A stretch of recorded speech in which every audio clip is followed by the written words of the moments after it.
When I'm in the rapid prototyping phase of game design and we're making iterations really, really fast, it's important, really important for me to track which problems I'm trying to solve in between each iteration of the game. I do this all the time at work as a product manager, and as people around me are probably tired of hearing me talk about this. But if you haven't heard before, I do. So I've done a couple of conference talks about this in terms of building software, but I think about it a lot with respect to game design. So what do I mean by this? Understanding what problem you're solving. So as you introduce new mechanisms into the game, new rules into the game, new we might call them new features into the game. These are all like new contrivances that have some sort of cognitive burden for the player, and it needs to be worthwhile what you put in there. I heard Jonathan Blow talk about this one time as like a game is a big pile of contrivances, and each one of them needs to give you more value in gameplay than it costs in like cognitive load, right? There's got to be good reasons to put them in there. They have to be interesting to the player.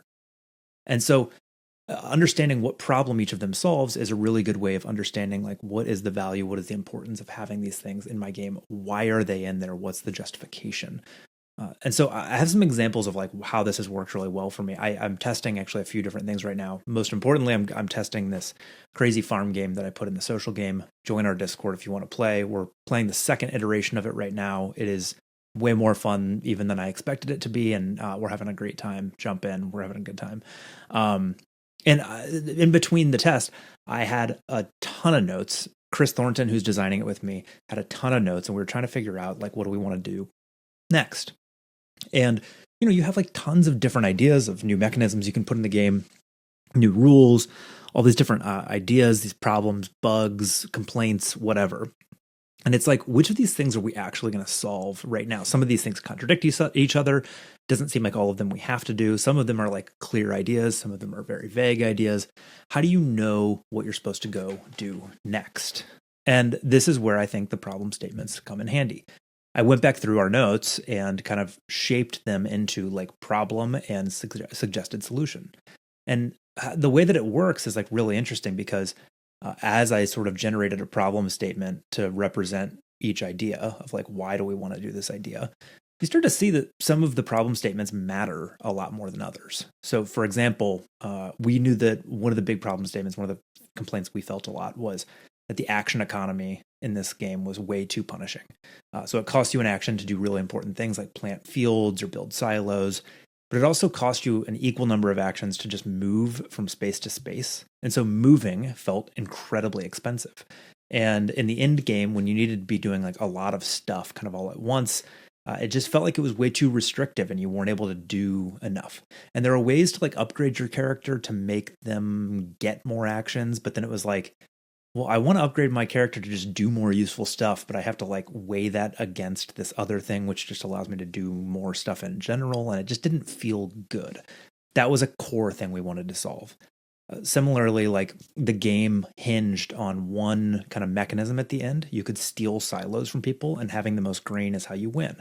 And so, kind of, there was what felt like a pretty interesting lead up to it. And then at the end of the game, we were like, oh, it's just whoever is able to have the most brute force to like steal all these silos at the end is going to win the game. And that kind of linear, obvious path to victory, everyone had the same strategy. That was a real problem we wanted to solve. So quickly, like as you look at these problem statements, you're like, these two are clearly the most important problems. There's other stuff that matters a lot. Like one of the things we ran into was that the little mini map that I built in the UI is terrible. And so everyone had a spreadsheet that they kept outside the game. And yeah, that like matters a lot. That's a problem we really need to solve. But also like it's a pretty hard design problem actually to solve for a number of reasons. And it's a medium difficulty programming problem to solve. And I don't know exactly how we want to solve it yet. And so I'm not going to go spend a bunch of time polishing that one feature right now when we don't even know if it's going to work the same way in the next game. So breaking down those problems, it's like there's some that are like this matters and we're going to do it right now, or like this matters and we're not going to do it right now, or then other things that are just like matter less and we're just not going to focus on them for the immediate future. That's one way that is helpful is prioritization. But it also really helps with kind of turning what I'll call feature ideas into problem statements to help you kind of assess them. So several of the things I had written down in my notes and several of the things Chris had written down in his notes were like, I was like, oh, it'd be cool if there was like hidden stashes of grain around the map, or these kind of quests with NPCs, or if the map gradually evolved or new things showed up there. And what I realized was like I was circling around this idea that is like I wanted the map to have more intrigue. I wanted there to be more reason to explore. I wanted there to be more interest. And what was interesting is that one of the other like important problems that we solved was that there, along the lines of this, like this kind of this linear path to victory, is that we introduced a refined set of like skills that you can opt into, kind of turning it into more of an RPG where you can only select 2 skills that you can level into, and the interaction between the different skills matters a lot. And so you need to probably work with other people who have different skills than you and be on the same space at the same time as them, which kind of implicitly created this situation where you actually had a lot more reason to understand the map, to understand where you needed to be, with whom, at what time. And we didn't actually introduce quests explicitly, but we kind of like satiated that problem in a way that I never would have expected in the first place. But by breaking it down as a problem, I kind of took all these things where it was like, oh, I want the map to be more interesting in all these different ways, and grouped them under this one problem statement, which is just like, I want map exploration to feel more important, and the map didn't really feel that exciting or interesting to explore. And realize it's like, oh, we're actually solving that in a different way. So let's like leave that alone for now because we've kind of implicitly solved it. So it's really interesting. It helps you to kind of understand like, oh, 5 of these things were just like approaching the same problem in different ways. Similarly, like I wanted there to be a bunch of ways to get points in the game. And my first thought, the thing that I wrote down in my notes was like, oh, it'd be cool if you could like, there are ways to win hidden points, or like maybe like the longest road gives you a gives you points, like Catan or something, like just throwing out ideas of like, maybe we need to make the victory condition more interesting. And again, like by introducing these different skills, these different roles, we kind of backed into a solution to that by saying like, yeah, the victory condition is still get the most grain, but like the way you get the most grain as a thief is very different from the way you get the most grain as a builder. And if you're playing alone, you would get and retain your grain very differently than if you're playing on a team of 6, which is what I'm doing right now. So right now, I'm playing the game with this like super coordinated group of 6 people, and Chris Thornton is playing the game as this conniving little thief. And it's actually pretty close, which is a little bit troubling. So we've accomplished that in some interesting ways. What this does is like it allows you to look back at your test also and know, did we solve the problems we set out to solve? Right. So like I broke down all of our notes into these like 12, 15 problem statements. Some of them we're really working on. Some of them we kind of like grayed out and we're like, well, we'll take a look at this later.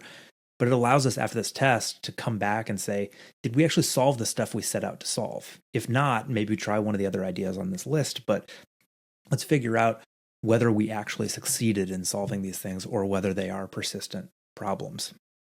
And as we do this and as we merge changes into the game, we now have this log of things. It's like, hey, here's every change I've ever made to the game, but also here was the justification for why we made that change in the game, which is a really cool thing to have because later on I'm like, I'm getting kind of tired of this like silos feature or whatever. You like go back in time and be like, oh, here's why we introduced that. Here's why it's there. But maybe that underlying problem is no longer even relevant. We can rip a whole thing out of the game and reduce the cognitive load by that much. This is a really, really powerful thing to track. And sometimes, honestly, the problems that you identify, if you can boil it down to a simple problem statement, are so severe, they're so big that it could make you quit developing the game. This has happened to me a couple times, and I actually think it's a positive, not a negative, because failing fast is a lot better than wasting a year of your life and failing slowly. So I've run into issues before where it was like I was trying to work on this board game that was like this 2-player thing where one person was operating in the past and one person was operating in the future, and there's all these crazy interactions between them. And what I eventually realized, I was like started talking it out with Chris Thornton, and when we realized it's like this really should be like a synchronous like 2-player video game. Like it needs to be a video game, and I'm not a video game developer. And like the more I try to get around that in the context of a board game, like the worse it's getting.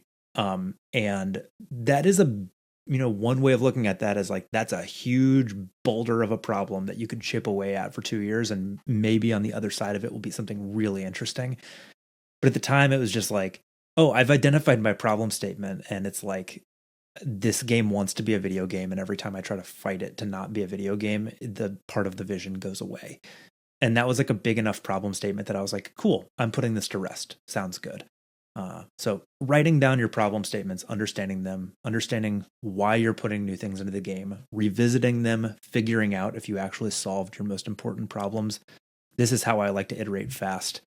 If you want to jump in, we're still playing it. We'll probably play it again in a couple weeks. It's a lot of fun.